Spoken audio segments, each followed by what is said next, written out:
I have been building, and this base has really come along, to be honest. I've never really worked on a base so extensively for a while, but I keep running out of materials, and there's still a couple little things that I have to take care of, which I haven't done.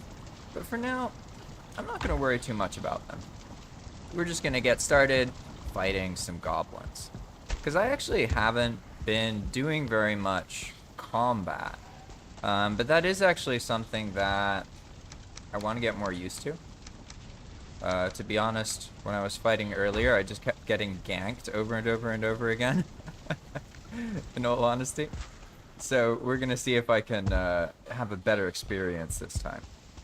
So I'm going to get a rested bonus and be more proper. I've noticed when I stream, it's like a lot easier to be impulsive. When I play normally, I'm more patient. When I'm talking, it's like genuinely challenging to also do things slowly, if that makes sense. So I find that I often forget to eat food, or to get a rested bonus, or to pass the night, etc. Because I'm talking about something, and then I just completely forget it. It's actually quite interesting. It makes me think from like a game dev perspective. Like when the player is distracted by other stuff, they go into a different state, right? Where they're not as capable. So it's almost like when we're talking, we're not less immersed in the game, because you do get immersed into it, but it's almost like it's less, yeah, one gets distracted, right? When there's a lot of talking about the game. Whereas when one is playing the game directly, I guess one has more mental resources available, right? So for now, I'm just going to ignore there's some little problems from the previous Lox attack. But for the most part, I'd say this base has 3 out of 5 of its walls set up. It's doing pretty well. Looks more like a castle from the outside now.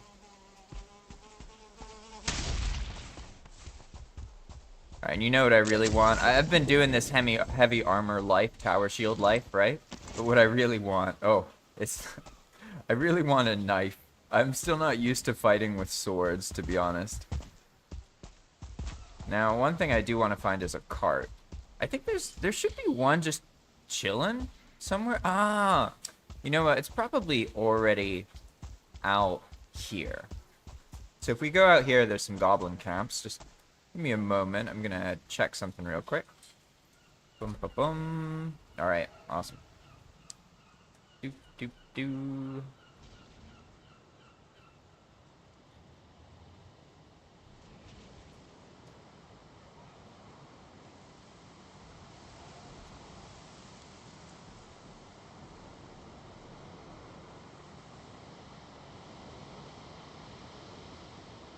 Yeah, fantastic.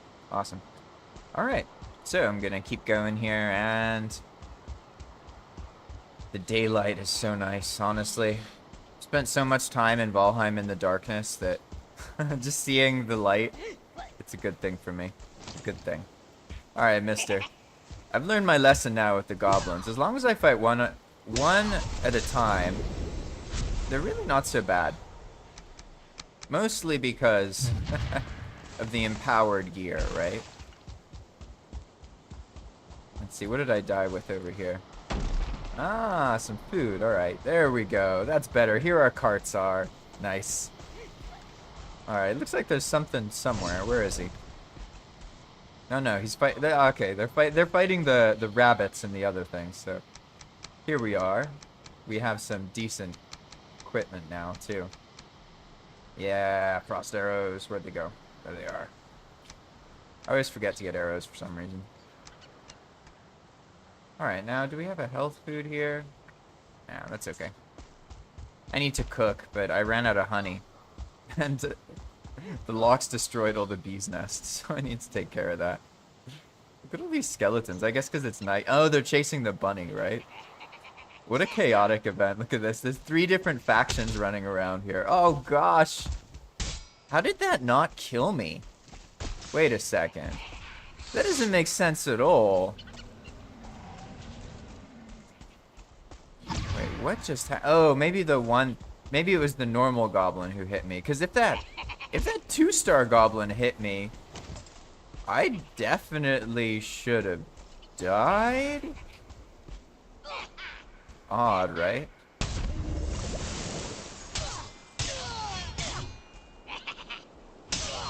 Huh. So, if you can tell, I'm able to do a lot of damage to the 2-star, and that's because on Palm, weapons can get up to level 96. So this is a level 24 bronze sword, which is why I'm actually like able to stun the 2-star. Normally you're not able to. But I'm feeling pretty good about this. We got our bubble shield, and before, when I was trying to fight goblin camps, I was dying constantly. So let's see if we can work our way around that this time. I think it'll be a lot easier because I'm more practiced now. I remember what to do. The importance of the bubble shield is no longer lost upon me. Uh-oh.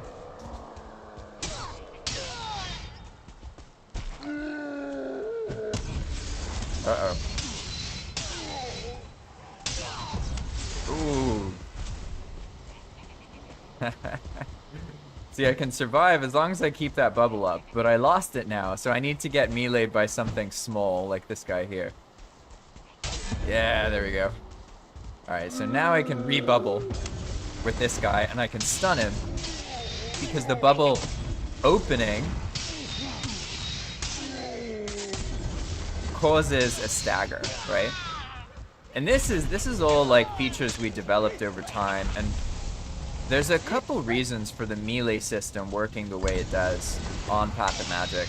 And so I'll elaborate a bit onto that, because it's been a very interesting learning experience for me personally.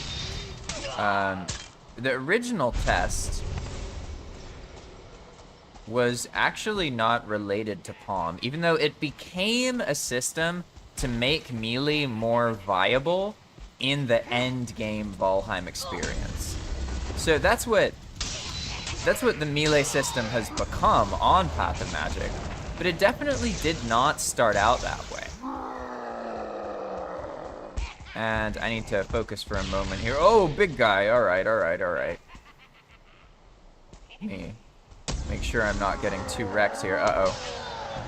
Woof. Brutal. See, if you get your timing right with this bubble shield, it makes everything approachable, right? And so, pretty much, in the past, I've had experiences in video games that have made me wonder if the game world is more interesting when the player and enemies are closer to death. So, that's kind of what I've been trying to experiment with in Path of Magic, is figure out, like, how can we balance a world where the player is almost always 2 or 3 hits away from death, and the player can also kill monsters in like a hit or 2.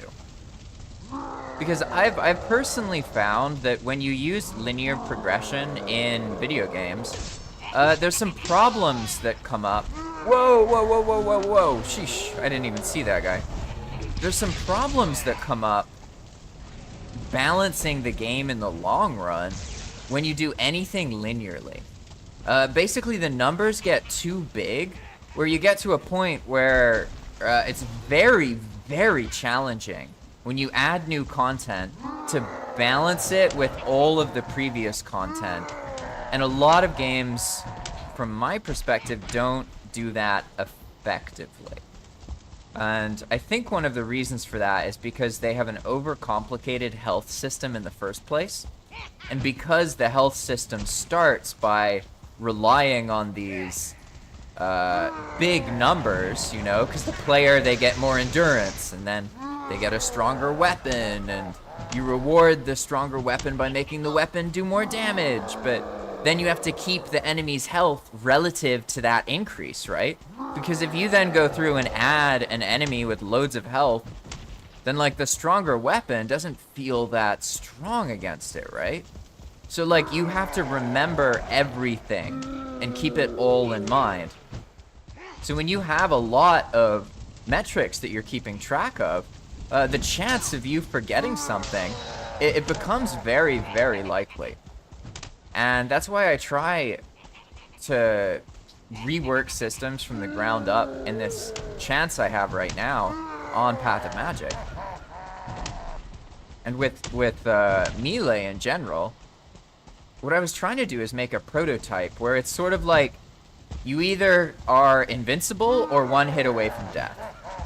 And conveniently, Valheim already has this bubble blocking system. Or sorry, it already has this magical bubble shield, right? Like that's already a thing in Valheim. So it was very easy to then tie that bubble shield to all melee damage. Makes sense?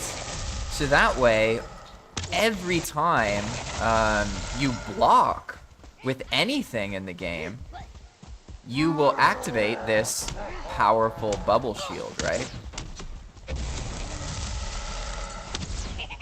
And this makes melee completely different. As you've seen, just by the way I can like survive, and a very interesting change is that 2-star monsters become actually fightable simply by having a bubble up. Because the bubble will always prevent you from dying in one hit. So you can take a hit from the most powerful monster in the game. As long as you have your bubble up, you won't actually die, although you will break the bubble, right? And this turned into sort of these accidental discoveries into what it feels like, right? Because now on Path of Magic, we have a situation where as long as you block and you get that bubble, it then becomes strategic to take weaker attacks from monsters. And this is a really interesting layer to the combat. It isn't necessarily very logical, right? Like that, oh, it's easier to fight more than one monster than it is to fight one strong monster. Like, that's not super logical, is it? But, oh, this is gonna get me. Oh, I got it away. Okay. He almost got me there. But what I do find is that it's quite fun. Because to be honest, starred monsters in Valheim in vanilla, the melee is just not viable. Like, you can't melee them. If your block level isn't high enough, and you have heavy armor on, and you have all your food, if you encounter a 2-starred enemy, like, holy crap, I just aggroed that whole camp from over there. If you encounter a 2-star enemy, it doesn't really matter. Like, because you can't do anything to it, right? In vanilla Valheim on very hard, like, you have to use range because you can't block a single attack. And I think that makes melee feel very cheap when you're leveling it, or when you're playing as a melee character, because you get to a point where you learn, like, oh, it's a starred monster, so there's literally nothing I can do to it, right? Like, that's what you basically learn. Like, in this situation, just too many enemies here. I aggroed the monsters from that camp as well, which has made the whole situation kind of intense here. And I don't even have my bubble. And you can see how, like, even though I have bubble blocking, I have a way to survive. Because there's so many monsters, I will take multiple hits at the same time. And the bubble blocking system doesn't make you invincible. It makes you invincible to one hit. So if you take 2 hits, you're gonna die. Like, that's just how it is. Uh-oh, uh-oh. Like now, for example, I can't progress in this fight unless I either switch to ranged and I start using these frost arrows that have AoE, Or I get a bubble from one of these 1-star monsters. Oh my gosh. It's so ridiculous, right? But I think at this point, there's so many goblins that the only way I'm actually gonna survive is if I run away from them. Especially now it's raining as well. Like, what nonsense is this? I gotta run up onto something and try and do some kind of ranged situation here. Yeah, alright, here we go. I got lucky. This is one of the rocks that they can't actually go up on. Yeah, now they're going to town on my on my carts. Yeah, it's funny because fighting one of these berserkers alone, it really isn't so bad. But as soon as you're fighting multiple goblin and a berserker, like, you can't stay still because the berserkers are like so deadly you can't get near them. You have to have a bubble, and it has to be the only thing giving you that bubble, right?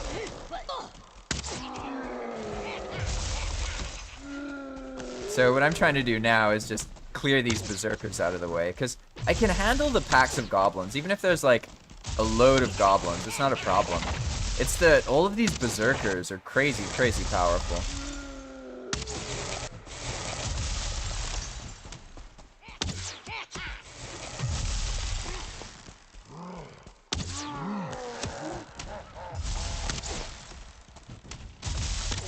Yeah, and it doesn't help that it's raining. That explains why. I was noticing when I was fighting, I was like, why do I feel like I have no stamina? And I kept looking and seeing like, I have a rested bonus. But it's because it's raining, so I'm wet. That's something quite interesting about Valheim. It pays a lot of attention to, like, these little debuffs, like rested, warm, wet. They make a huge difference to your combat experience. Because combat is all about how much stamina you have to use your attacks, and being warm and rested and wet all affect your stamina in very noticeable ways. So that's something kind of interesting. I like that the rested buff is as powerful as it is. I'm not sure about the wet buff, to be honest. Like, because personally, it's like, I see how rested adds to the gameplay experience, because it, like, gives people a strong buff that they can build things to get more easily. So, oh, I forgot about the spear. Yeah, of course. So it makes a lot of sense to me. But as for the wet buff being so painful, I'm not sure about that one, to be honest. And also, as for the... Yeah, that, because that, in that sense, like, what does that do? It means that when it's raining, fighting enemies is a pain, right? So you're incentivized to skip the time so that you can increase the chance that the weather ends, right? But I'm trying to think of, aside from that, what does it do to the game and to the player's experience, the fact that wetness makes your stamina, it's almost as if you're not rested, right? So what does that do? Like, that's what I'm trying to figure out here. I think personally, what I would probably do in my game is I would do something like, if you're wet, you're really weak to lightning, something like that. But aside from that, I'm not sure how necessary it is to make simple weathers have such a different effect on the player, right? It always boils down to that same kind of question about fun versus realism, you know? What is that tough tune? Why is he there? What? And that question of realism versus fun, you know? Because there's always reasons to put something into a game. Don't get me wrong, right? There's always reasons for something to be put in the game based on realism. But I'm not sure how often that those things put in the game because of realism are actually contributing to the gameplay experience. Make sense? And in games in general, not just Valheim, I would say most games do this. Games and developers tend to favor more... They'll put in realism when it might not be necessary, right?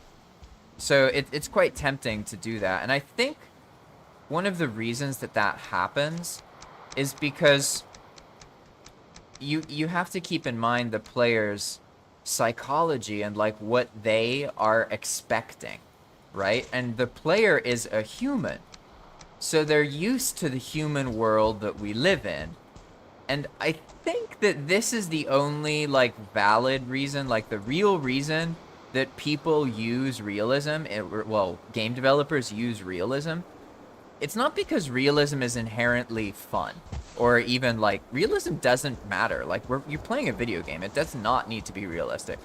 However, the thing is, when you're playing a game, there's this beginning part of the experience where your psyche has to settle into the game world, and you have to get used to how things work, and like when something happens and why it happens. You have to get used to the controls, and there's always this kind of beginning period of time where it's a bit finicky and confusing, right?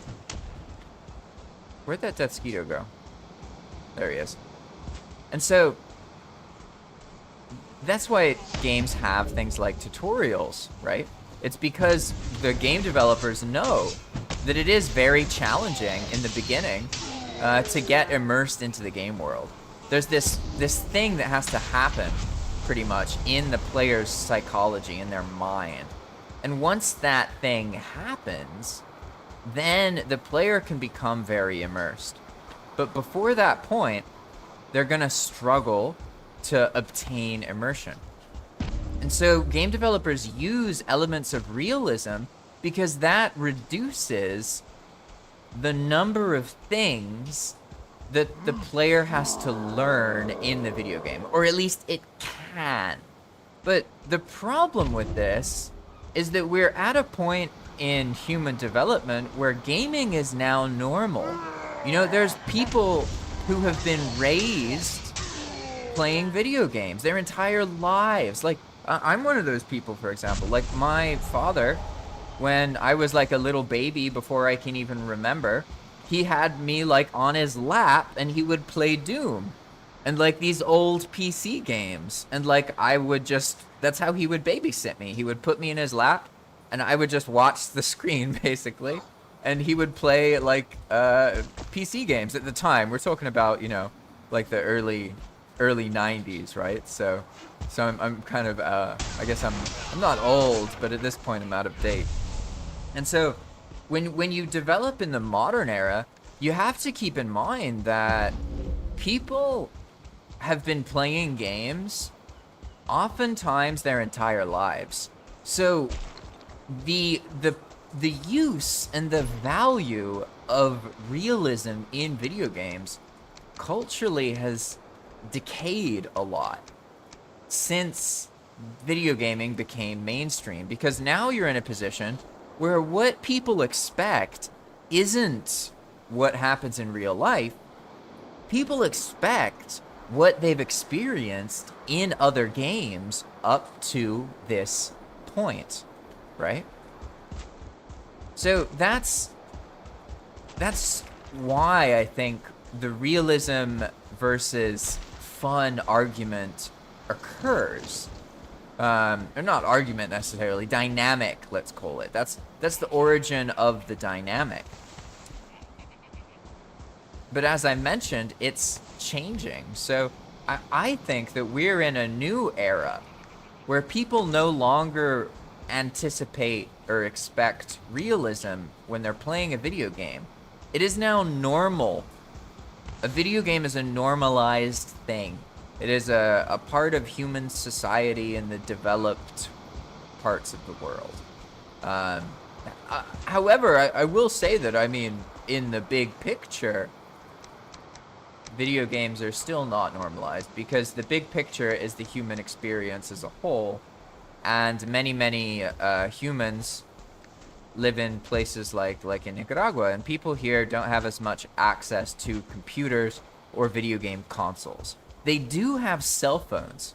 That's something that people don't realize. Like, it's very easy to think that, you know, people in poorer countries, they have absolutely nothing. They have no cell phones and these things. But cell phones are actually quite predominant across most of the entire world, as far as I know. So there are actually more humans who have access to a cell phone than don't. But there are not more humans who have access to a computer, like, in their house, if that makes sense. And, like, I'm not sure why that is, because I've even noticed here, like, I'll see people who have jobs that I know don't pay them well at all, yet they still have, like, a smartphone. And, like, even when they're, like, I've seen people, like, pushing rural carts and stuff and, you know, selling, like, vegetables and fruit, and that's what they do. They still have a smartphone. It may not be, like, the latest iPhone or something, but people have phones. Like, it's very normal. And that's why for a while I thought, like, oh, I wanted to do mobile game development. Simply because that's how you could reach a lot of people, you know? There's more people playing games on phone than anything else. But at the end of the day, I just freaking hate mobile games. Like, I don't enjoy them at all.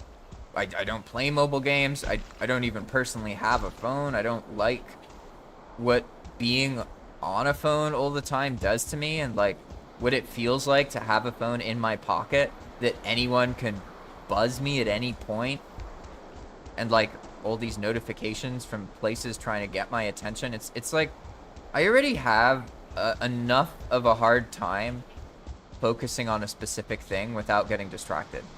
I can't even fathom how people focus on anything with a cell phone, like, in their pocket. Like, I get it if you move the cell phone to another room. That makes sense to me.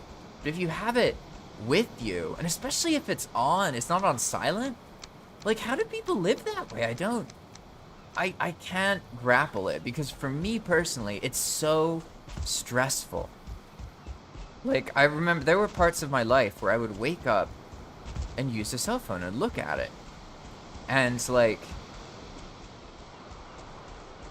I just found it to be quite miserable, personally. Like, I get that cell phones, they're supposed to be great tools that give you a lot of stuff that you can use. But for me personally, the only thing I ever got from a cell phone that really ended up being useful was a camera. Like, I can say that, okay, because of all the videos I've made in my life, a cell phone camera, like, really did become a useful tool for me that I used throughout my life when I had a cell phone. I can say that is very real. Having a video camera in your pocket that you could talk to and make videos, for me, especially when I used to make more, like, normal YouTube videos, that was a huge part of my life, and it helped me a lot. So in that way, I get it. But for me, that was it, which is really sad, because cell phones have more technology than, like, we had access to when we sent people to the moon. Yet all that I really benefited from was a camera. And, like, this is something that I'll get into, because it has to do with psychology and game development. Because games also often do the same thing. They pitch these ideas to players like it's going to be so great to have all of these different features and different things to do, right? But then in practice, things often aren't as they are described. And for example, I'll explain something that's happening here with these goblin camps that I've noticed, which I didn't think about when I was developing. And this is why, like, you have to playtest things. And it's because development is all about, like, understanding human psychology, but also understanding behavior. And behavior of players isn't always explained by psychology, because behavior of players is produced by the combination of the game and the psychology of the player. Does that make sense? So when you as a player are playing, you're creating an experience that's a mixture of your psychology and the game's world. But really, it's a mixture of your perception of the game world and your psychology, right? Like, we think we're playing a game and we're playing in the world shown to us on the screen, but that's not actually what's happening. What's happening is the screen is creating triggers for your brain to produce an illusion inside of itself. So when you play a video game, you're actually playing in a copy of the world produced inside of your own mind. And that's why people in the 80s were able to play video games that had like 8 pixels. It's because what's really happening is the stimulation of the screen is triggering the building of an internal world inside of you that you then play in through the video game. And what I believe is that fundamentally, basically, the prettier the video game is, the more cognition, the less cognition the player needs to use to experience this, to build this illusion inside of themselves that is the game. So from my perspective, when you play video games, did I, no, I got my body back. Okay.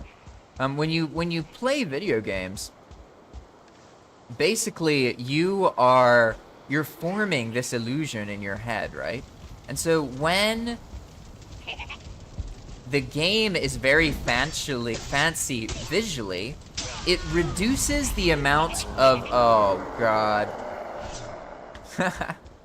It reduces the amount, oh no, now I have 4 Avengers that are all goblins, which are all gonna chase me. This mechanic is so deadly. I'm in trouble. Okay.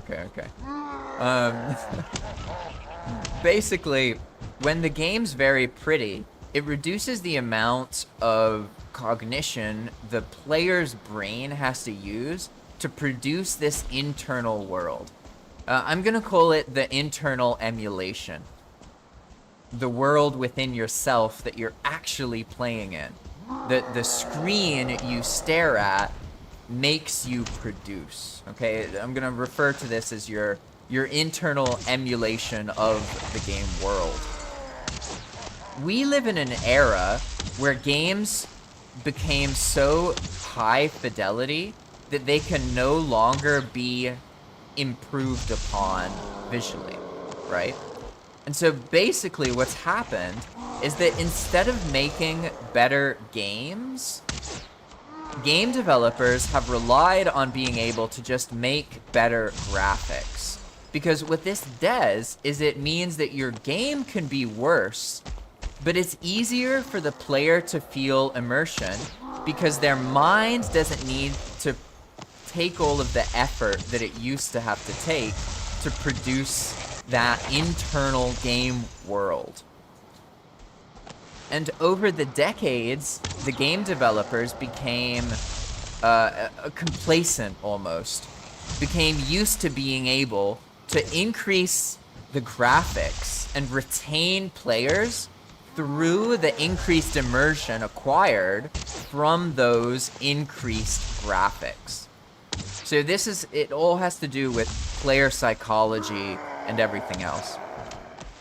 But from my perspective, graphics are like a handicap.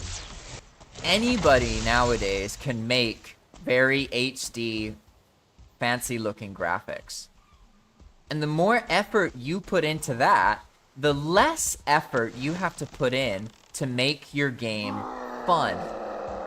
And this reality, because it's cheaper to just make more polygons than it is to try and figure out what fun actually feels like, has produced a situation where there's a lot of really beautiful games with incredible vistas, amazing views that you can get totally lost in. And I don't know about you, but me personally, I've seen so many incredible views in video games that it's become completely normalized for me. I am no longer shocked by seeing a AAA title with a scene showing a bunch of beautiful scenery and landscape off in the distance. Because I've seen it, not just once, not just twice, but hundreds of times in tens of different open world video games. And at this point, we're in a situation where the average gamer has been hyper exposed or is going to become hyper exposed to these fidelity changes in graphics. Oh, these Avengers, I definitely have to patch them. They're insanely powerful. And what I want to get at is that what ends up happening is it's really easy to fall into a situation where you think something logically as the developer, but the actual experience of the player is something else. And this is why it's actually very important that the relationship between the developers and the players is very powerful. Because if the players and the developers do not have a strong, positive relationship, then, oh God, then ultimately the developers are going to become detached from the player base. They're going to become disconnected from what the players actually experience. And as soon as the developers are disconnected, then we experience this problem. And the issue is quite simple. Oh God, yeah, because these guys are gonna hunt me down now, aren't they? Of course.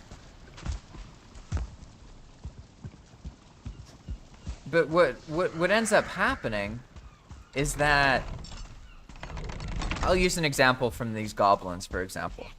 I made a mechanic with these goblins where wait, what is hurting that guy?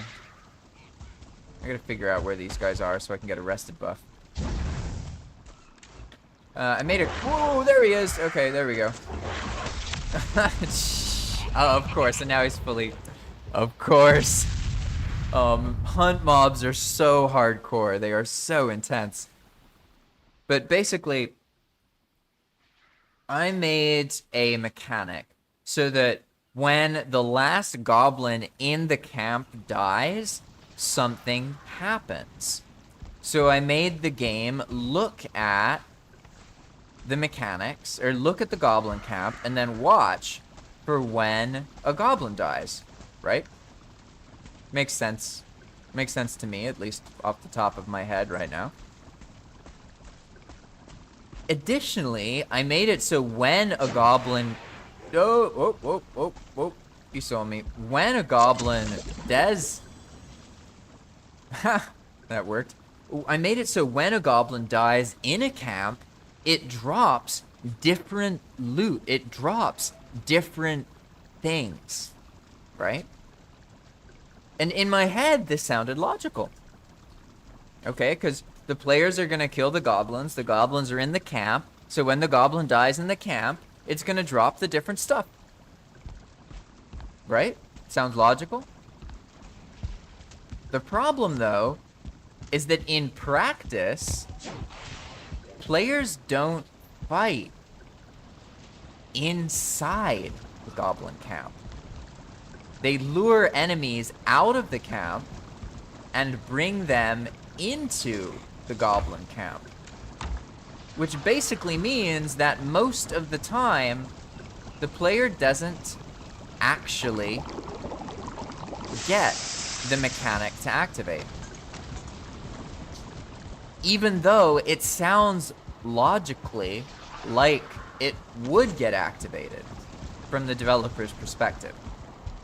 And this is where playtesting becomes so incredibly... Oh, I didn't have enough health, of course. This is where playtesting becomes so incredibly important. Because if you don't have playtesting and you don't have a strong relationship between the developer and the player, you end up with developers making mechanics that are irrelevant to the players experiencing them.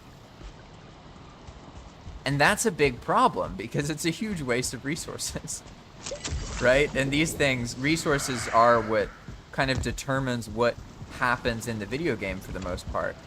So when you have these resources being wasted, it reduces the quality of the game itself.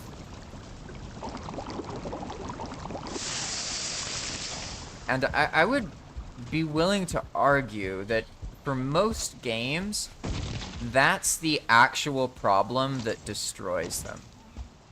Basically, a game eventually becomes some level of successful, right? And once that's happened, it's problematic. Because the game now can rely on its success instead of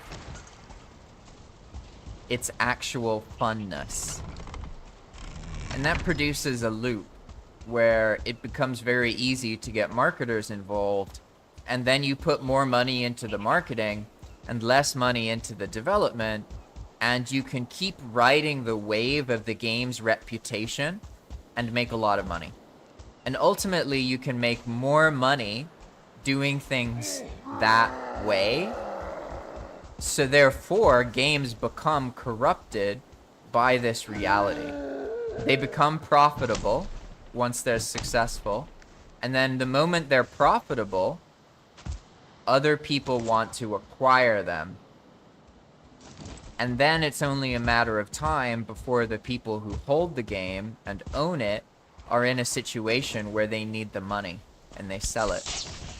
So it's essentially inevitable.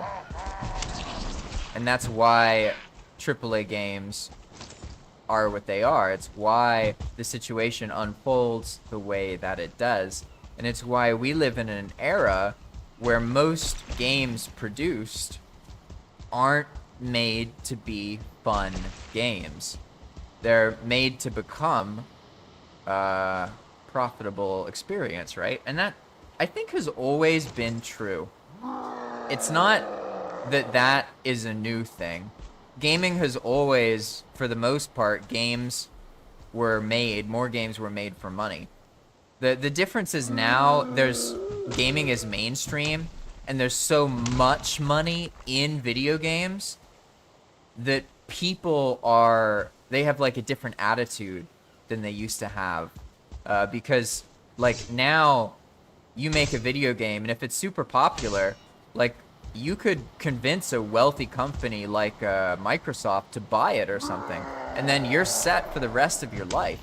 Whereas like in the 80s, you make a video game, probably you're making a video game because you love computers and you like just like it's your hobby. It's purely for passion, that kind of thing, right?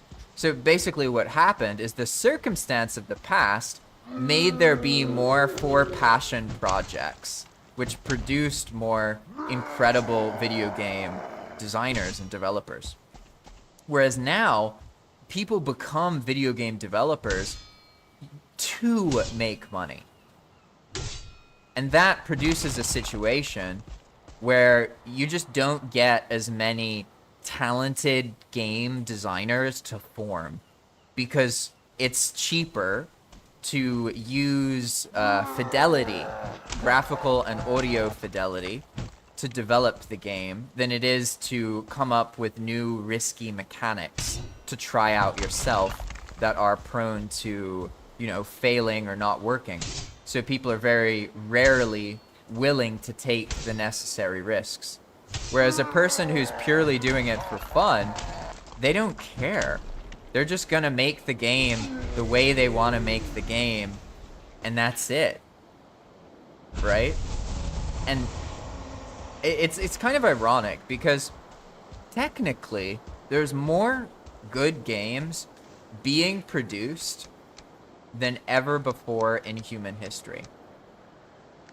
The problem is that there are so many games being produced, and AAA mainstream games have become such low quality that it's hard to see all of the incredible games that exist because they're covered by all of these rushed AAA games that are made to make money and crappy openly published games that are also made to make money. So like there's more of everything, and because there's more of everything, it makes it seem as if there are less good games. But that isn't actually true. There's lots of incredible games. They're just no longer they're not, they don't have high visibility. Make sense? Like even take Valheim as an example. I mean, like I came across Valheim because I was playing World of Warcraft, and I didn't know it at the time, but I was unsatisfied by the WoW experience, and I wanted more of something else. Again, I didn't know it at the time. So then I played Valheim because the guild of people I was playing with started playing it, and they got a Valheim server. And because other people I knew were trying it, I was like, oh yeah, I'll play on that server, why not? And then I found myself in a position where I didn't even want to play World of Warcraft. Like I literally stopped wanting to raid because I wanted to just be able to play, oh, did I just auto-convert all that stuff? I did. Oh, what a pain.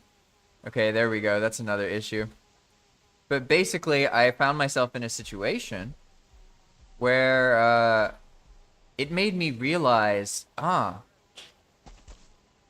this is what I need. I needed a game like Valheim, not a game like World of Warcraft. But then all of the people who I played with got bored of Valheim and stopped playing. And then Valheim without other people playing on the server, it's just not the same experience, right? Like at the end of the day, it just isn't. So here, I found a couple things I actually need to fix through this playtesting. So give me a moment here. I need to note on the server list here. Okay, I need to rework the black metal scrap conversion so that it doesn't apply to player dropped items. I don't know if you noticed, but basically I had like, I don't know, like many piles of black metal scrap, and then I just threw them and it converted them all into loot because it thought they were being dropped by a monster, basically. So I just YOLO'd all of that out of existence. I also need to rework the hunt monsters. They're incredibly extreme, to be honest. Like, hunt monsters are one thing when they're not near your base, but the moment you die with a bunch of hunt monsters and you wake up in your base nearby, then the hunt monsters are gonna find their way into your base, because hunt monsters are incapable of not knowing where the player is. So they always see exactly where the player is and try and find them and get to them. So it was definitely an interesting experience, but I see that having 4 hunt monsters spawn and not unspawn is a problem. They basically need to spawn, and then if they're not killed within like 2 minutes or something, then they go away. Something like that needs to happen. Otherwise, it's like they're too intense. I feel like they're too intense personally, but maybe I'm wrong about that. I also want to rework the goblin mechanics in general, because I feel like they're not activating as reliably as I would like them to activate personally.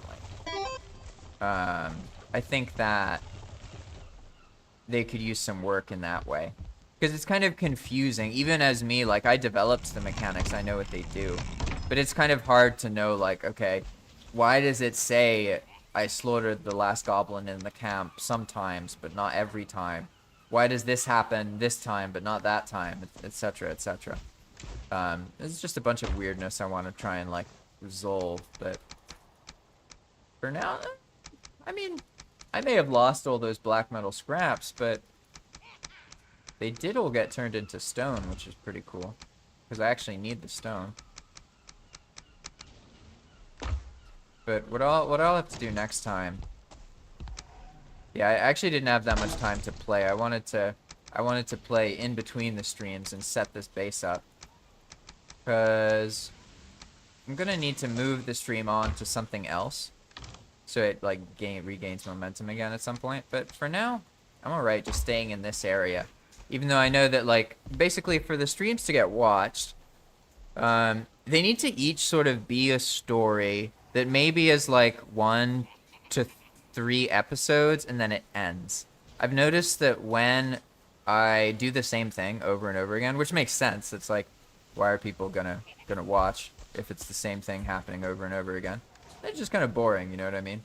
And one thing I really struggle with is predicting, like, what's gonna happen. Because even if I try and make one thing happen, let's say I do that thing. Like in this case, I titled the stream that I was fighting goblins. And that was true. I was fighting goblins, right? But more so, I was talking about game development. But I didn't necessarily know beforehand, right, that that's what I was going to end up getting into, you know? So that part is something I still haven't gotten used to. And like, I know how to do the development streams, but then they're much more like, people who already know about me like the development streams because they can watch it and learn how to develop scripts.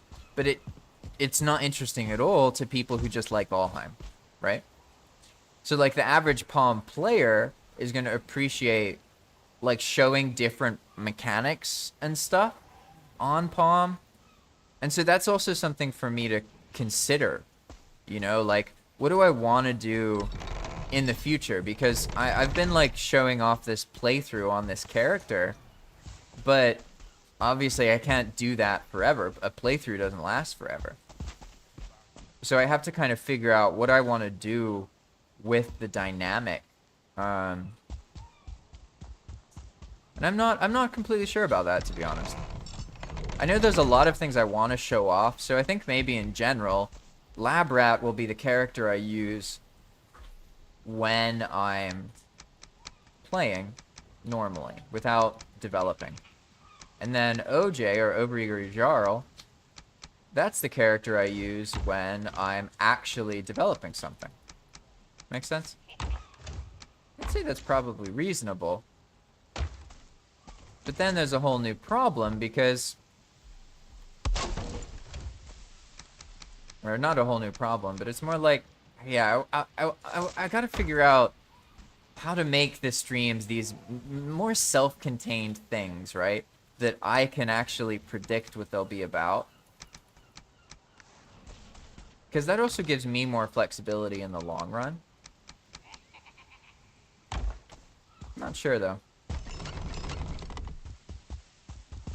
Because basically, what I think happens with the streams is that they end up being incredibly useful for people who are interested in playing on Path of Magic, and it becomes a good way for players to find out about Path of Magic, because they see, like, in the title, oh, this is a public server, and then they come look into it, and that's how they, like, originally find out about the server, right?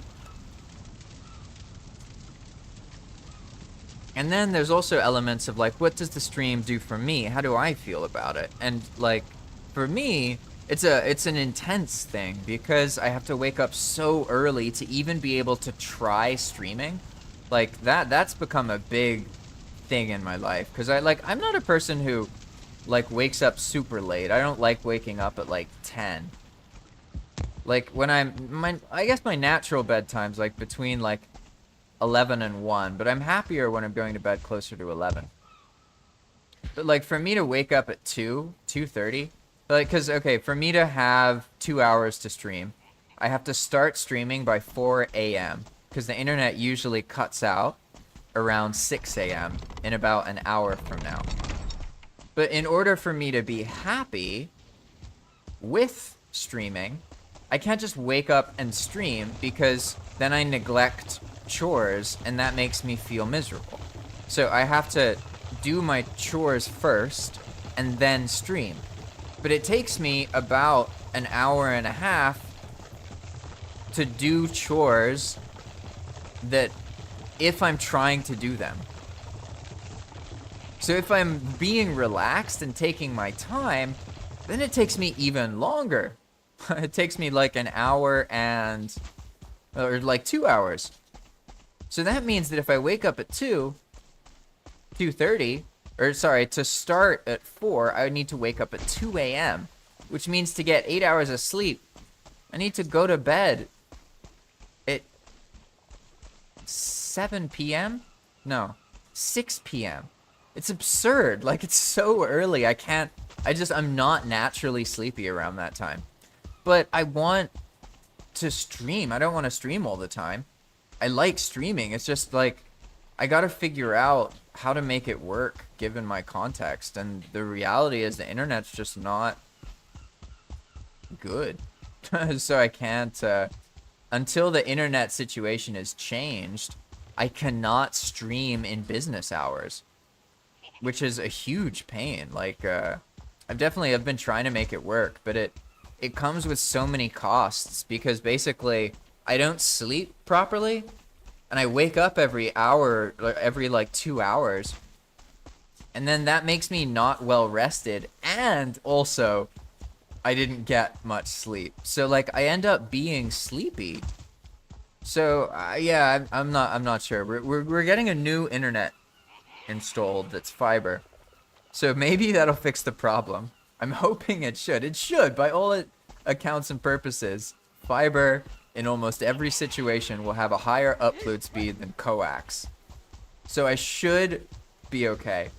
But I'm used to things sort of, I just assume things won't work out. Like, it's not like things don't work out for me, just in general. I expect things to not work. I find that it's better that way, because then when things work, I'm pleasantly surprised, right? But that's been quite a learning experience for me. And what I found is that, like, ultimately for my channel to work, or for this channel to work, I have to be making tutorials, I have to be live streaming, and I also have to develop Path of Magic. But I found that in trying to live stream, I basically don't make tutorials.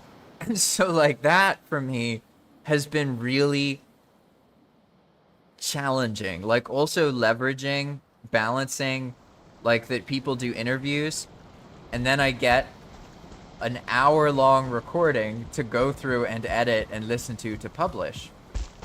And then I have that, and the tutorials, and the live streaming, and it's like, because of what the live streaming does, it ends up taking up a lot of my resources, basically, and I don't end up making as many other things for the channel.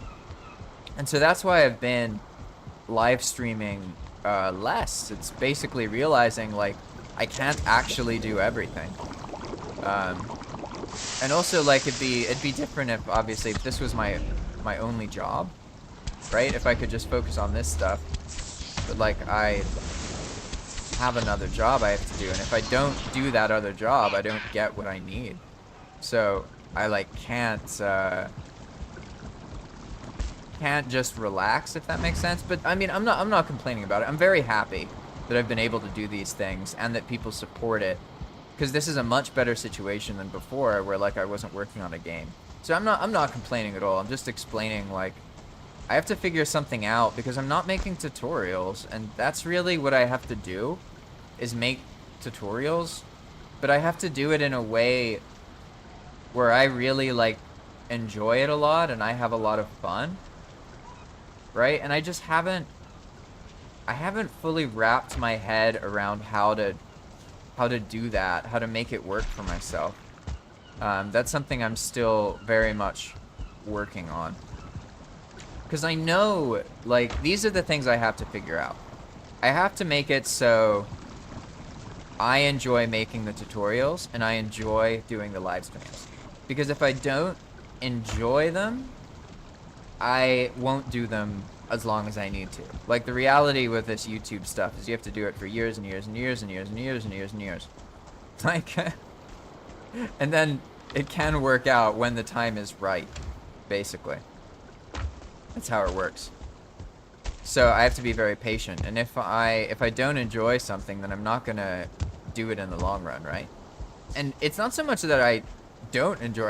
I like streaming and I like making tutorials. The problem is that when I do live streams, because of the internet and the situation in which I need to live stream, I end up not making as many tutorials and other content. And that, I think, is, for me, is like problematic. So it's been a lot of learning, and that's why, like, I don't have, like, a consistent schedule at the moment, because I tried to and then I just didn't do it. Like, that's the reality. I did the live streams, but in doing the live streams, I completely stopped making tutorials. And I even, like, tried to make one, but I just didn't. Yeah, I wasn't feeling it. Like, I'm going through something where, like, I tried to make a tutorial and it just didn't feel right. It felt like the same kind of tutorials I would make before, and I don't want to do that. I want to make something that feels different, with a clear sense of identity that, like, this is a JP Valheim tutorial, but in, like, the new style. That's what I want to figure out, but, like, I haven't figured that out. So I don't know how to, like, do that, basically, because in getting myself in the habit of live streaming, I got myself out of the habit of doing the tutorials, and this is a constant thing in my life. I don't know if this is how other people's lives work, but I can set up new habits. I don't have a problem establishing a new habit. My problem is that I establish a new habit and then lose an old one. It's like I'm already operating at, like, maximum busyness or whatever it is. So every time I do something new, I end up not doing something else, which creates a new problem, right? And for me, that's been the challenging part of balancing the YouTube channel, because I feel like I know exactly what the YouTube channel needs. It's very simple. It needs a combination of live streaming, making content that's tutorials in long format, and then also some shorts and that occasional kind of stuff. Like, that's what it needs. But I find myself unable to do all of it. And, like, I don't know what do I do, you know? Because, like, now I'm like, okay, I need to get back into the habit of making the tutorials, but then probably in doing that, I'm gonna get out of the habit of live streaming. So I don't really know. Like, maybe I'm just overthinking it and it'll be all right, because while it's true that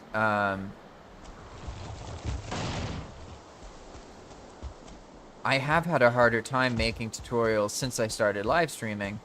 I was live streaming like a lot before, like really, really frequently. So that I stopped doing that and I made it so it's 3 days a week. But even then, I'm seeing that it's not actually 3 days. That doesn't, because of when I have to stream, for me to stream 3 days a week, that means I need to alter my behavior for 6 days a week. Does that make sense? Because I have to wake up so early that if I don't adjust my behavior the day before and go to bed obscenely early, I will be exhausted. And like, that's the kind of thing I can make it work for a period of time when I'm highly motivated, right? Like when I actually care about something, like okay, for developing Palm, for example, I'm incredibly motivated to develop Palm. Absolutely. I could just develop Palm all day. I can wake up without sleep. And I mean, it's been like that for a while.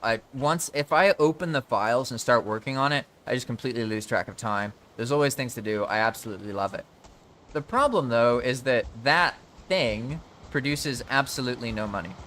And not absolutely no money. It produces Patreon supporters. But the thing is, like, for my situation to work, the income on YouTube has to scale up to pay the rent so that I don't have to do the other things that I have to do. Make sense? It's pretty simple. So I need to make YouTube videos to make that happen. I can't just focus on the server development. Even though that's really what I would like to do, would be to just focus on development and to do live stream like playtests when I feel like showing off a new mechanic, and to like make that be the entire thing. But for the moment, I have to balance the reality that like the vast majority of people who know about Valheim have absolutely no idea that any of this is even possible. So like what I'm working on, they can't comprehend that it's even possible for it to exist. So it's not as simple as just working on it, because then it ends up in the situation that these other people are in, where they make an adventure map or something, and they spend years and years making it, but then they have to find players. And like, I prefer to be in a situation where I have players while I develop, because then I maintain a very close relationship with the player's experience. And I think that is fundamentally important, because if you don't have that, it's like the feeling of your games is more gimmicky. Whereas when you're really close to the player's experience, yeah, it can be quite wonderful. Like, truly. And that has been a huge learning experience for me on Palm, and just on the managing this server itself.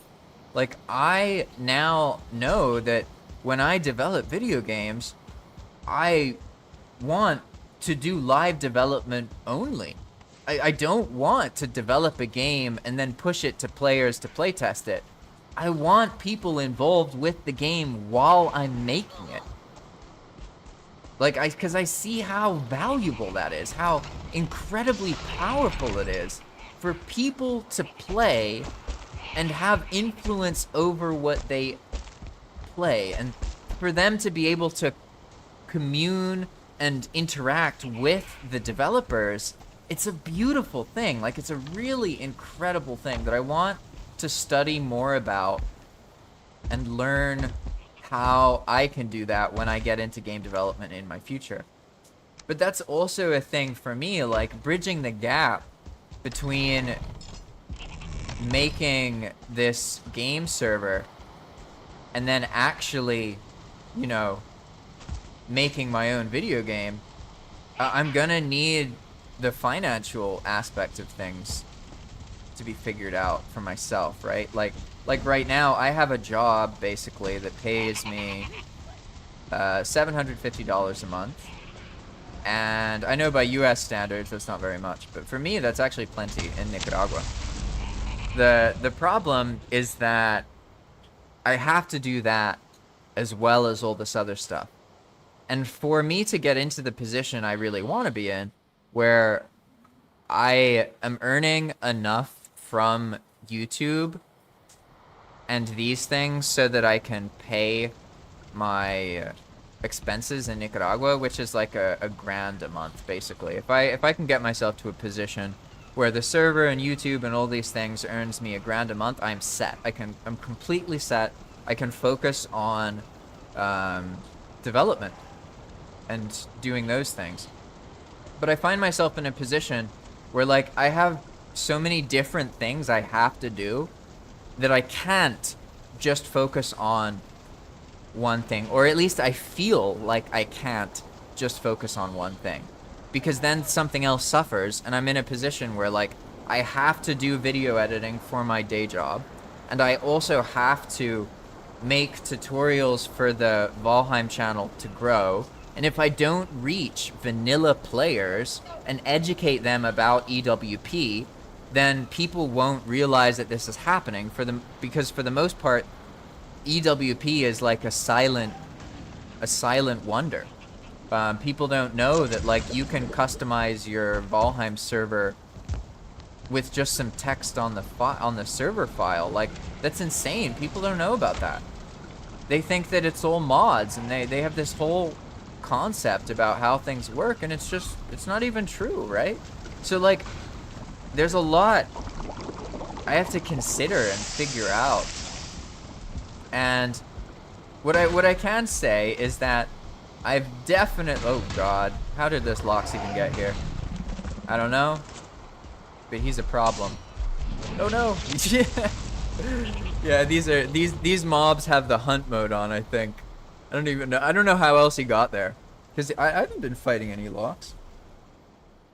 But that's what I've been wrapping my head around, like, and I think I don't really need to do anything else. I just need to keep doing what I'm doing, because we're already doing what we need to try a new internet service provider.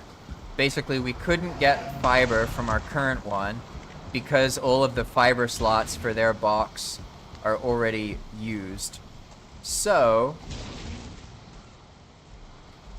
basically we're trying with someone else to see if that will work. And did I guess I died without... I didn't have any loot. Ah, yeah, that's right. All right. I'm gonna move this Lox away. I don't know why he's over here. I really hate these hunt enemies, to be honest. Don't like them one bit. Oh! That was a bit laggy. Makes sense, though. I'm hoping... I was trying to take the Lox far enough away that he aggroes something else and goes over to, like, the Black Forest, and so he leaves me alone. As you can see, the castle... It may have a lot of visual looks of a castle, and this upper part is pretty much safe, but the lower part is not, and enemies get into it, so that's something to work on as well. Yeah, but as I'll just keep going on what I was talking about there. That's what I'm working on, trying to figure out, like, I need to find some kind of system that works for me, and I think what I'll need to do... Jeez, they're so fast. It's insane. I think what I'll need to do is... Holy shit! I can't even... There's no way I can even run from this guy, can I? Okay, give me a moment here to get my body and not die. Is that even possible? Oh god. Jeez! This guy's just... He's absolutely wrecking me. What? Okay, come on, aggro the troll, please, aggro the troll. Aggro the troll, please. I want them to fight each other. Oh. Yeah, that's another, I already added those notes. So I want to rework the hunt mobs, because they're just too ridiculous. And like the Lox are absurd. There's no reason for them to run that fast. It's like, what on earth is even happening with him? But basically, what I was trying to explain is that it took so much effort to then do the live streaming thing that now I feel I'm very happy with the practice that I've gotten live streaming. Like, I feel like now I know what works for me and when I do worse and when I do better and what I enjoy, what I don't enjoy, what attracts other players and what doesn't. So I've learned a lot about live streaming from these things. I hate this lock so much right now. Like, I wasn't even fighting him. And I didn't even know tough. Why is he a hunt Lox? Oh, cause okay, he became tough after spawn. Oh. Yeah, okay, I see. I'm definitely gonna make some changes to these hunt mode things. They are a huge pain in the ass. Having monsters anywhere near your spawn spot that always know where you are, especially when they're as fast as this frickin' Lox. It's horrible. Like, I think this is the worst experience I've had on Palm so far. To be honest, so far my experience has been quite good. I haven't had any situations that were just like ridiculously frustrating. Whereas this Lox, he's just so fast and he always knows where I am. It's like insane. All right, here we go.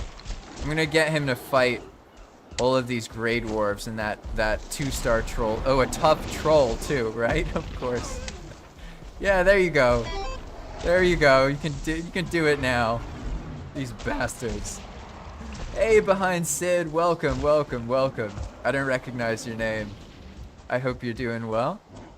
This is Path of Magic, which is an adjusted Valheim experience. I don't even know how to introduce Path of Magic to people, to be honest. It's kind of hard to articulate all of the changes. As you can see, there's situations that might not normally happen. Like, what are these tough monsters? What are tough enemies, right? I like how they're just slowly whittling away at each other, right? Like, they've just completely forgotten about me at this point. I think that's gonna work. That's great. All right. So behind Sid is asking, can I plug it into my server? And so that is actually the end goal for Path of Magic, is to make an EWP layer that you just add to your existing Valheim world, which then changes all of the rules and mechanics, and the players are still fully vanilla. That's what we're making. But at the moment, it's not really realistic. Like, I can give the files to you and you can put it on your world. But the experience at the moment is much better if it's on this server because there's other people who know about it and can explain things. I didn't start developing Path of Magic like knowing what I'm doing. Whereas now I know much. Oh my god, is that the frickin' Lox? I swear to god. That's not the Lox, is it? No, okay. We're good. We're good. We're good. So basically, oh, there's so many things, and sorry, I was getting into a bunch of stuff, and I've been getting farmed by these Lox here. As you can see, I'm being a complete fool, not getting rested, not getting food, etc., etc. Let me just get this back, and then I'll answer some of your questions. So basically, EWP is just a script you put on the server, and it causes things to work differently. However, you can't add anything new that doesn't already exist in the game, if that makes sense. So like the UI, for example, this is client-side stuff that I use on my client. The server doesn't make it happen. In general, the UI is completely off limits as far as the EWP scripts go. Most of the time, you can only change things that already happen in the world.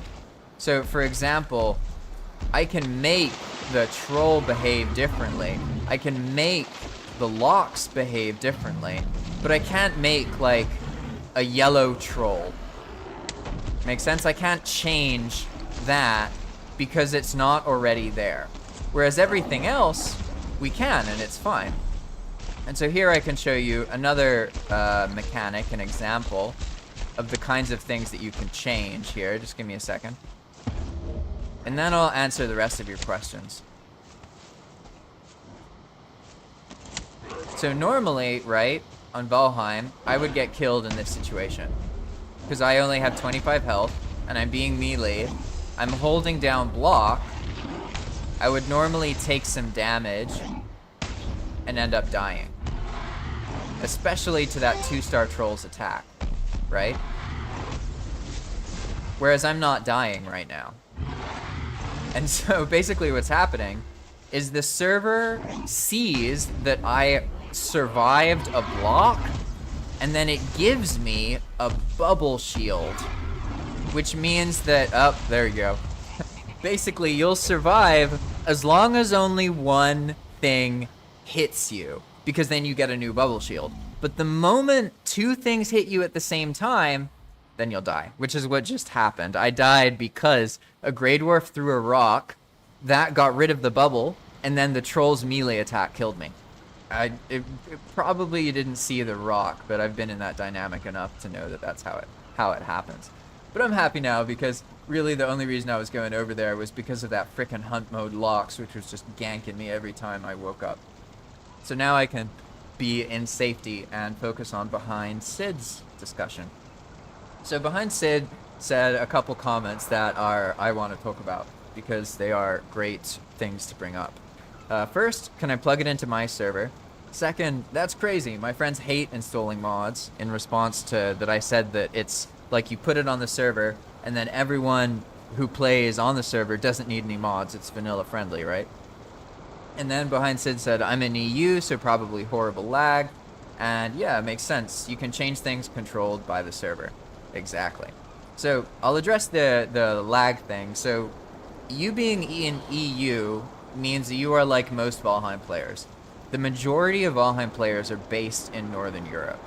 Not all of them, but you can imagine around 70% of the Valheim player base is in Europe. It's actually not a popular game in the Americas. There are people who play it, don't get me wrong, but it is by no means as popular as it is in Sweden, Denmark, Finland, etc. Which is kind of interesting because these places, like, the Valheim community is in English, but all of the places that play Valheim, English is not the first language. It's like the second or the third, which I think is kind of funny. I don't really understand that, but maybe that has something to do with it. But what I wanted to get at is that the lag problem, that's something I can help you with, because basically when you get lag from joining a server in Valheim, you can usually bypass that by using a VPN set close to where the server is. Because basically Valheim's networking is very messy. And when you play, especially if you are the first person to join an area, if you do that from really far away, like in the EU and your other players are in the US or somewhere in Asia, for example, or maybe in Australia, if you do that, then what's going to happen is your lag gets shared with everybody else, making a more laggy experience, and their lag gets shared with you. When you use a VPN, it reduces the shared lag, because the shared lag is the lag from the connection between the VPN and the game server. Your lag is the lag from your connection to the VPN plus the VPN to the game server. Make sense? So I know this is something that really trips people up. They're always like, no, you're stupid. You can't make less lag by using a VPN. That doesn't make any sense because it has to connect somewhere else. It's always gonna make it slower. Like, I get it. I get that logically it sounds like that's how it works, but you're assuming, that argument assumes that everything has the best connection possible, which never happens in the real world. The real world is full of convolutions, doubling over, paths that go where they shouldn't, cables that aren't the best cable or in the best condition. So there's loads of circumstance that mean you will never get the perfect route to an area. So when you change the route, there are circumstances where it can increase the lag, yes, but most of the time, if you're having... That was a funny death. Did you know, basically, he saw me up there, and I fell down here, and he walked all the way around the base to then kill me. Kudos to that ghost. That was funny. But basically, what happens with the lag in Valheim is there's this pool of lag that gets shared with other players, right? So if you are aware that you bring people lag, you've probably had that experience that people have complained because they get a really laggy experience when you're around them. And what's happening is that your lag pool is getting combined, right? So that'll be the worst if you're the first person to start the area and you own the chunk and then other people join. They're going to have the most laggy experience. But you can, what I'm saying is you can reduce that by a lot by using a VPN that's set close to where the server is. Because then your shared lag becomes smaller. So even if your direct experience is more laggy, the lag you contribute to the server for everybody is less. So if you want the best, smoothest experience, then basically you need some kind of networking mod that's also on the server, and it has to be the same as the one on the server. So in this case, on Path of Magic, it's better networking. That's the one we use. Some people use Return to Sender and some other ones. That's fine. You just gotta pick whatever one and then only use that one. And then in addition to that, you use a VPN set close to where the server is. You will experience less lag. And I'm telling you this because I play from Nicaragua. And as I've mentioned, I have bad internet. I have to wake up super early to even be able to try to stream. Okay? I'm used to working in these conditions, and that's why I'm telling you that's how you bypass it. But I'm beating on the bush, or I'm being redundant here, because I say this over and over again, and people are always telling me I'm wrong and ignoring me. And it's like, dang! That's also part of the POM experience, getting killed by your own soul. In this case, I'd totally deserve it, though. Welcome, Zeal. Welcome. Hello. Good morning. Good morning. Zeal is one of the people in Valheim World Editing who works on EWP scripts and has done a lot of really, really cool stuff. And I was just explaining, Zeal, to Behind Sid some stuff about networking and lag. But they were asking about the, or people were surprised. Wow, I didn't even jump. I don't know why I keep thinking I can get past him. But basically, people are always surprised when they hear about Expand World prefabs in EWP. And that's what I, like, I'm aware, this is the thing that I was talking about before this. I'm very aware of what needs to be done, but I'm not sure how exactly to go about doing it. Because pretty much, people are totally unaware of EWP and that it's even possible. Like, completely unaware of it. Hey, he came up the stairs. There we go. God, I'm gonna make so many ghosts now. But people are, yeah, they're completely unaware of the fact that you can script Valheim. And so one thing I've been trying to figure out is what language, like, how do I even talk about these scripts and that they're possible? Like, how do I even make that work? You know what I mean? That's something that I'm really not even sure about.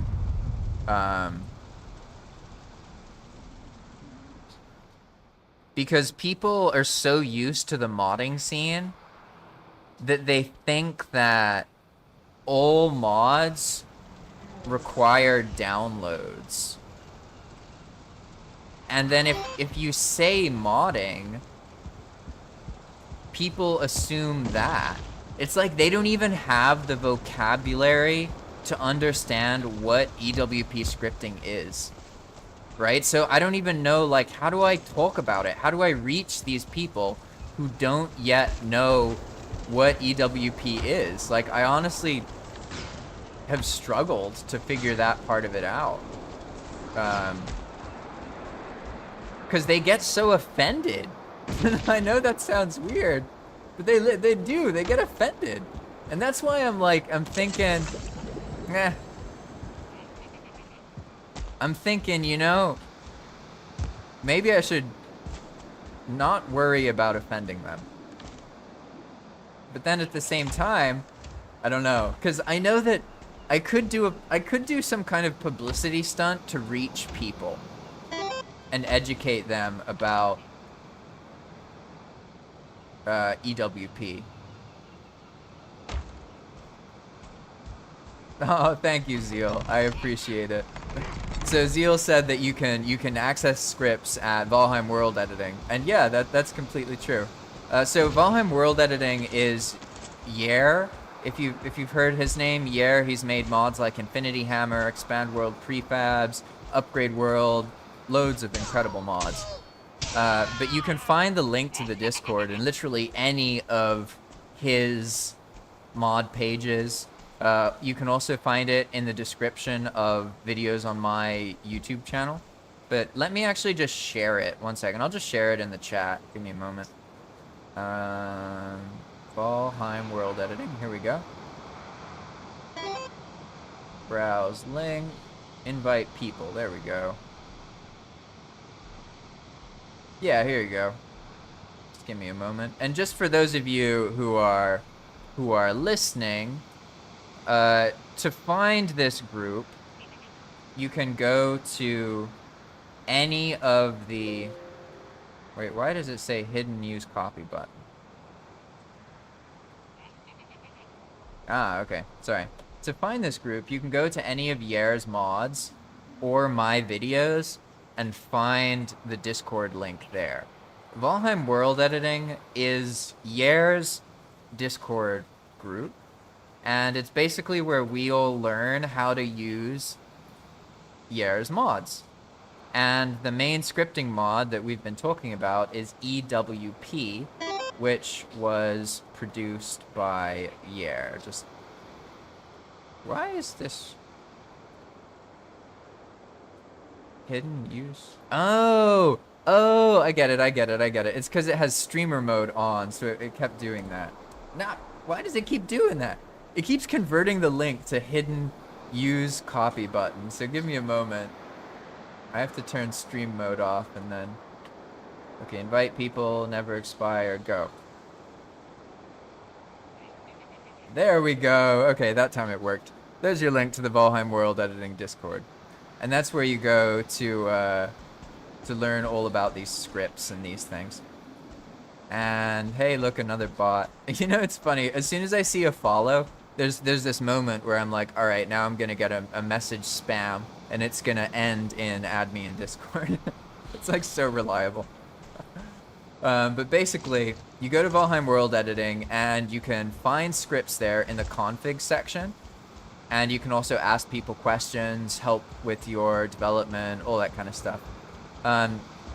If you want more Palm scripts, you can just ask me. I haven't made a lot of the stuff on Palm. Like, I haven't uploaded it simply because it's not super organized. If that makes sense? So it's like very confusing for people. Unless they kind of know what they're doing. So I haven't just like uploaded all the files, but I freely share everything, and I have absolutely no problems with people copying and pasting things that I've worked on. I don't even care if you give me credit or not. You could literally just do whatever you want.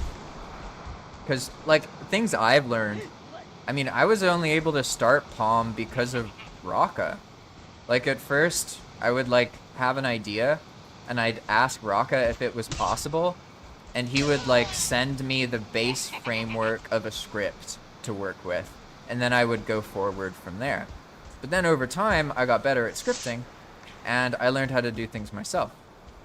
But if it wasn't for Raka helping me out in the very beginning, and then Dakar with his like fancy advanced mathematics, now like like, there's so many things they help me figure out and learn.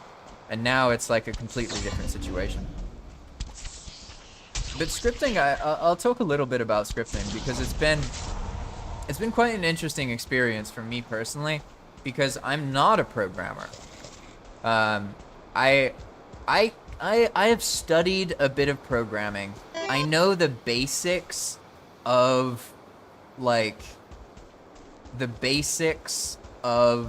programming languages, you know, what object-oriented languages are, what variables are, all of these things. I know, like, you know, I recognize different programming names, but as it comes to programming languages, I don't know any programming languages. I've never made a product of any kind in a programming language. But what I found with EWP and speaking to other people about it is like you really don't have to have any experience at all programming. It has almost nothing to do with if you're a good programmer or not. I've actually found a couple people who like struggle with EWP because they're good programmers. And like they when they start trying to learn it, they have a hard time wrapping their head around the fact that you need to do things. Okay, let me put it this way. To script EWP, you don't need to know any programming. What you need to know is Valheim. You need to understand the game. You need to know that every time you see something, it's because the game is spawning a prefab, like a visual effects, right? You need to know that these things exist and that these mechanics are happening. You know, you need to know the progression of Valheim a little bit. You need to know like why certain monsters drop certain things. That's how you write EWP scripts. It's not about knowing like C# or something like that. Like technically they're YAML files, but you being a YAML scripter isn't gonna like make you a great Valheim EWP scripter. You really, the most important thing is your knowledge of Valheim itself. And like I said, you don't have to know everything about the game. You don't have to know the coding of how things happen. What you do need to know is different attacks, different monsters, what prefabs, what noises, these kind of things. And you'll learn all of that, to be honest, by doing the scripts. And for me personally, EWP is by far the most powerful mod for any game I've ever seen. I've never had an experience like like with EWP where like, I mean, I was already super deep into Valheim. I love it. But EWP made a way to have fun with Valheim without making videos. Because for me, like, Valheim alone wasn't a game that I would have put thousands of hours into. But then Valheim with content creation, Valheim with making tutorials, became something very meaningful that I was able to play a lot. And then, again, on top of that, EWP completely changed the game. Because EWP allows you to actually change pretty much anything you want. And that is like, it's just something incredible. Like really, really incredible. Now I'm in this loop again. I'm definitely, before next time I stream, I'm gonna make a bunch of food. Because I basically, I used up all of my food here. See ya, Sid. I hope you enjoy your lunch. I probably won't be streaming, actually. The internet usually dies in exactly 10 minutes. And I filled this place here with ghosts. As you can see, basically every time I die, there's a 50% chance for a ghost to show up. Which makes things problematic. Hello, Huanvu? I don't know how to pronounce your name. I'll say Huanvu, but I don't know if that's actually it. Huanvu says, "Hi, I've just finished the original Valheim Ashlands biome recently. I'm trying to find more modded versions, such as Journey to Helheim." Oh, I've heard about that one. I haven't played it myself, but it sounds pretty cool, to be honest. Or Monstrum Deep North. So, what kind of things are you interested in with the modded Valheim version you're looking for? Like, are you looking for something that is like a completely different game that has a story, like an RPG experience? Are you looking for something that is only lightly modded? Like, what are you going for? Just filling this place. Oh, this is something for me to consider. Don't worry too much about what's going on in the background. I'm not even gonna bother explaining how I got myself into this ridiculous situation. But I guess I could talk a little bit about what Path of Magic is. Basically, Palm is a rework of Valheim based on what I like about the game, and also a few other players who've been playing on the server. Oh, hey, I had some sausages here. There we go. It's gonna save my life here. So, basically, thanks to this mod called EWP, it's now possible to add text scripts to a Valheim server and adjust how things occur and what happens. It didn't used to be possible, but these days things have changed. So now there's a whole bunch that we didn't used to be able to do. But you can pretty much do anything you want as long as you use original prefabs. So in this case, for example, there's a lot of nonsense going on. Because in Palm, every time you die... Wait, what the hell? Ah, okay, he's getting knocked back, I see. There we go. In Path of Magic, every time you die, it makes this little grave, right?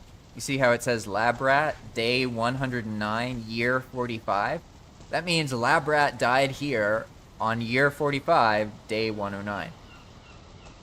When you die, there's also a chance that a ghost will show up in the spot that you died in. Make sense?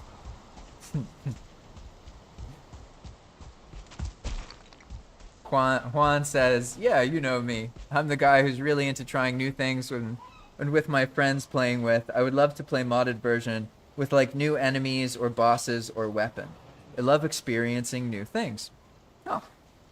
Well, in that case, I'll tell you a bit about what Path of Magic is, which is the server I'm playing on.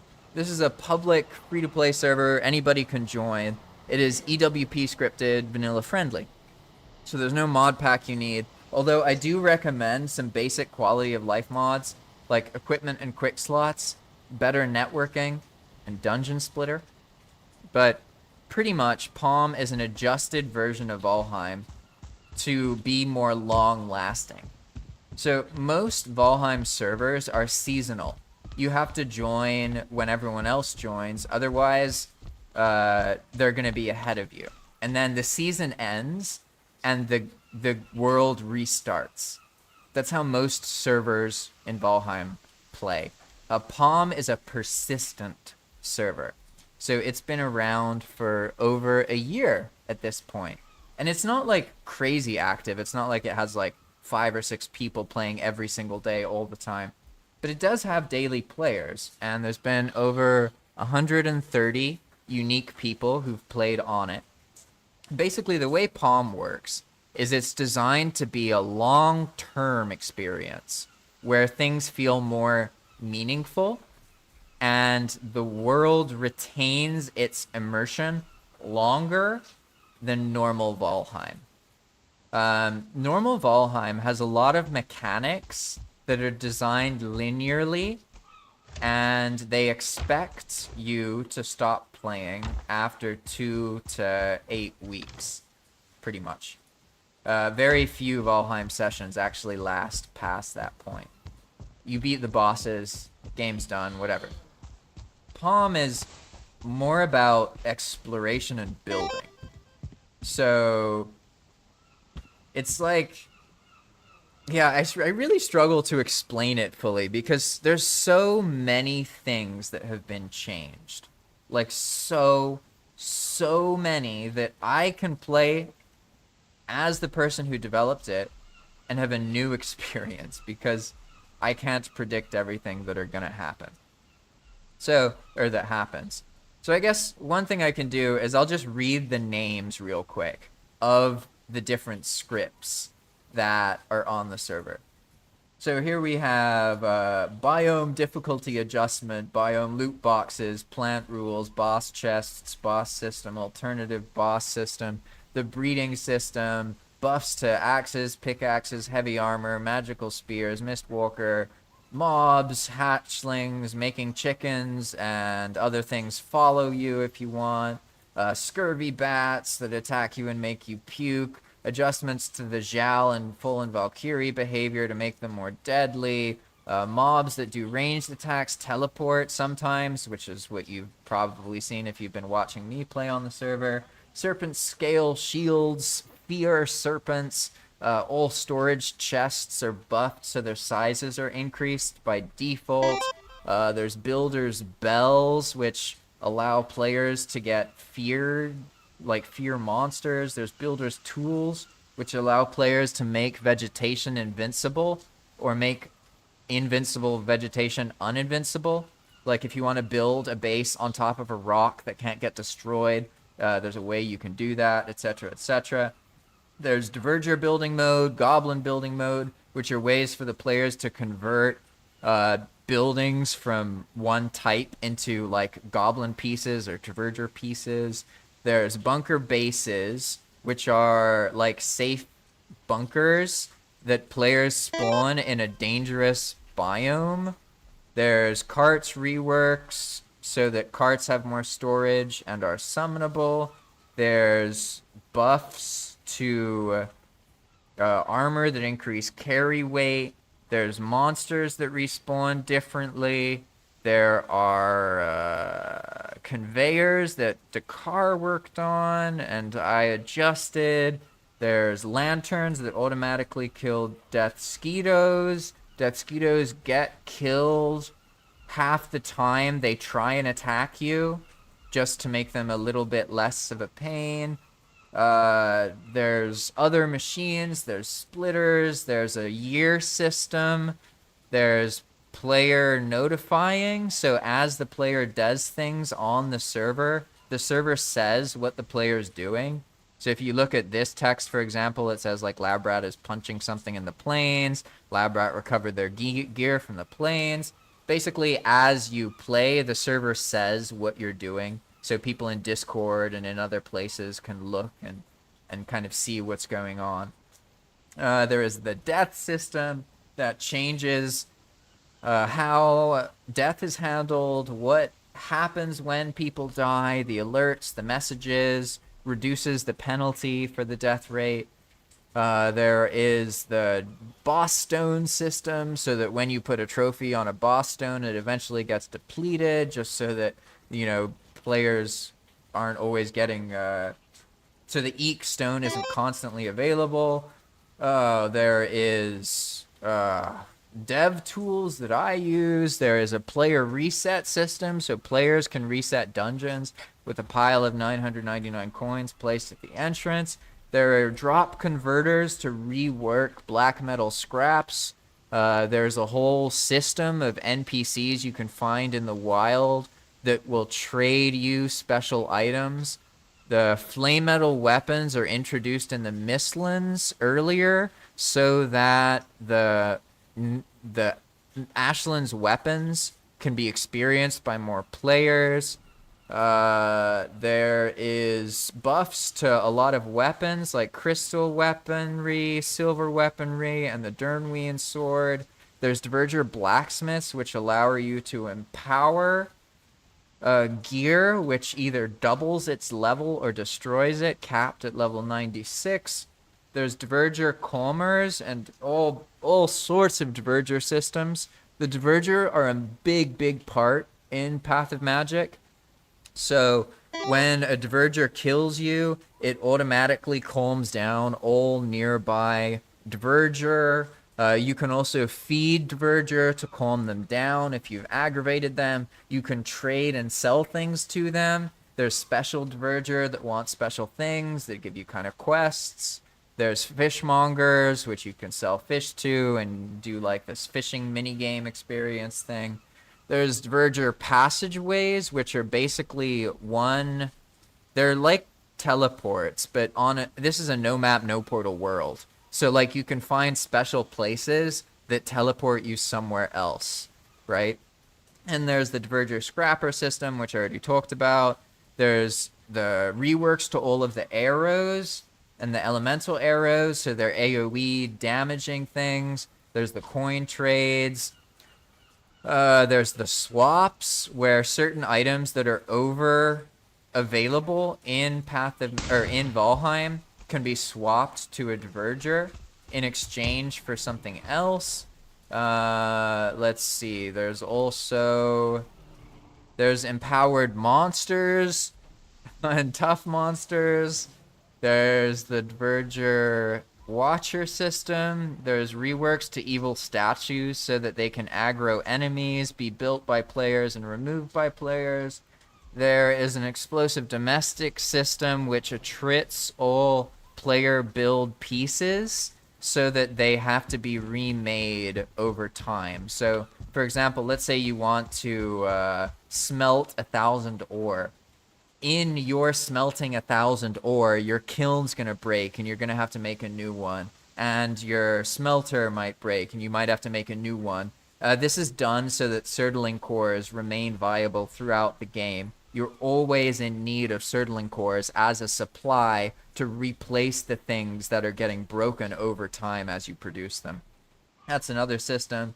There's the Fader Shrine system. There's an alternative way to summon Fader by collecting every trophy in the game that isn't a boss trophy and putting it in a special shrine in a special place in the game, and then it'll summon Fader. So you can do that without fighting Fader the traditional way in the Ashlands.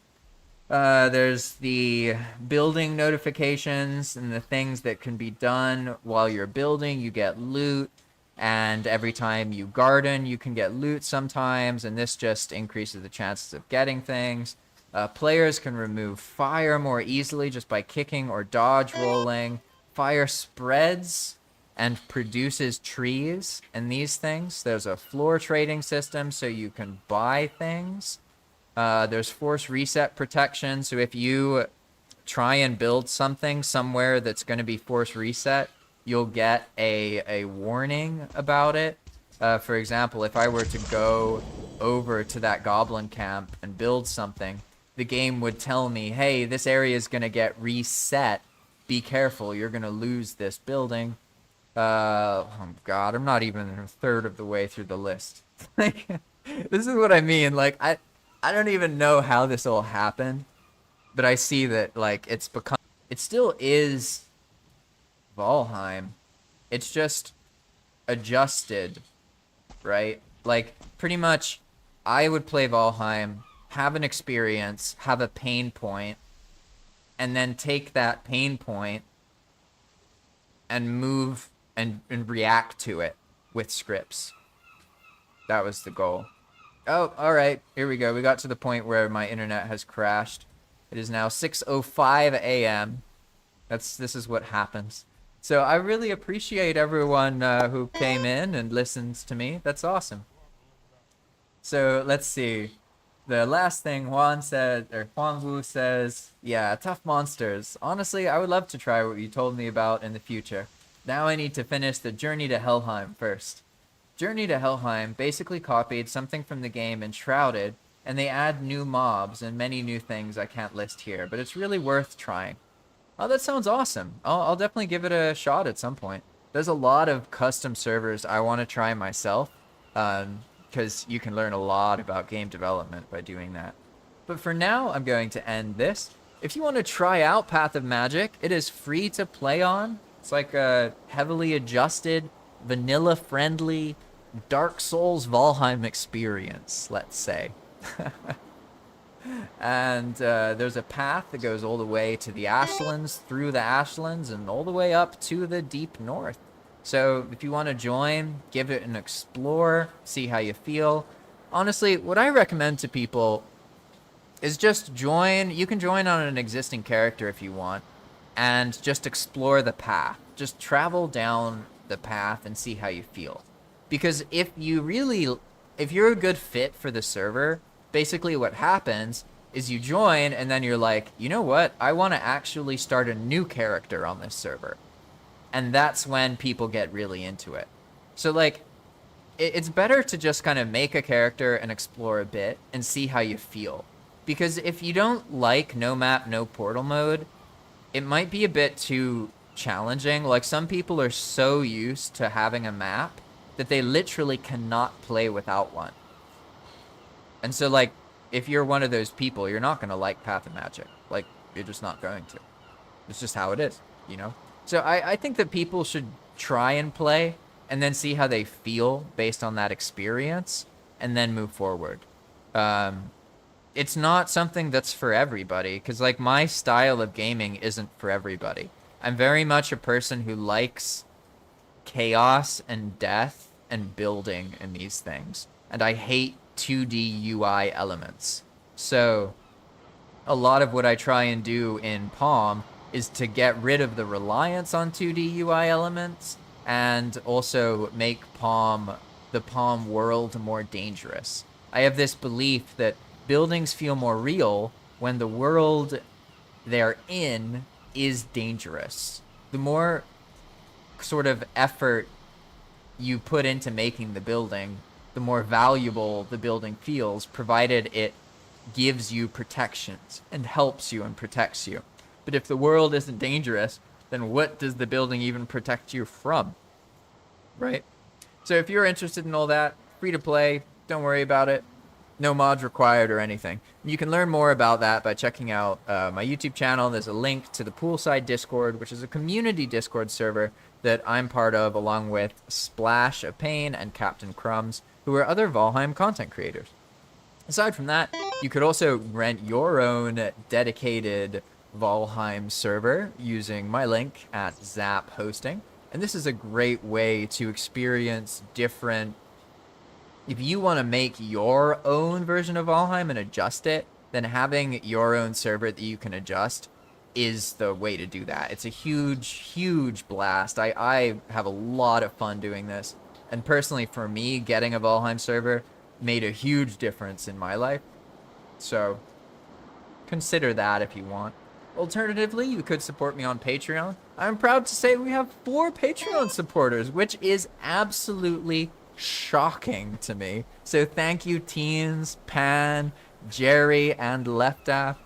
I really appreciate all that you have been doing to encourage me. I still can't believe that people would even give me like $2 a month for something I'm working on. So the fact that you all are contributing and I'm getting $40 a month from people showing that they want me to work on Palm is amazing, and it really does make a difference. So I appreciate that.